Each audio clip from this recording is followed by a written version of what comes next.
naman po ang aking gagawain. Papaya. Ayan. Gaganunin ko siya. Ayan. Kukuhanin ko siya. Ayan, ganyan. Ganunin ko siya. Ito na po. Naano ko na. Isasalin ko na siya dito. Salin natin. Diretso. Ayan. Ayan na siya. Tapos, meron po akong nilagay na buto. Ayan, hinugasan ko. Ilalagay ko buto at i-blender ko siya. Eto. Nagyan ko siya ng konting tubig kasi hindi to ano eh. Dapat may tubig siya. Wala ko ilalagay kahit ano. Yan lang. Ayan.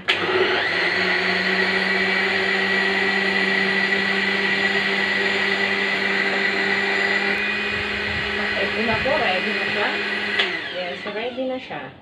Gagawin natin dito ay ilalagay natin sa lalagyan. Kasi araw-araw, tuwing umaga, bago ako gumising, yung kagigising ko lang, iinom ako nito.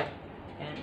Lalagay ko siya sa ano, para hindi na ako nagbi-blender lagi. Ganon. Tapos may natira. Wow. Sarap. Ayun. Kasi wala na ako lalagyan eh.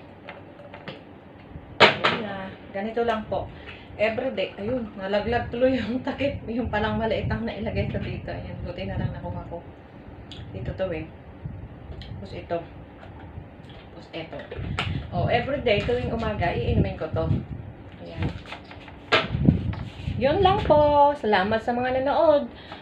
Pang ano to, basta maraming halaga to kasi magbabawas kayo ng maayos, maalis ng mga toxic lahat, maganda rin sa mata, magaan ding magpabawal, madali, mabilis, ganon. Tapos, yung buto, kung may diabetes ka or high blood, yun, inumin mo kasi mamimaintain yung sugar, ano mo, level. Kaya, magpapaya na kayo!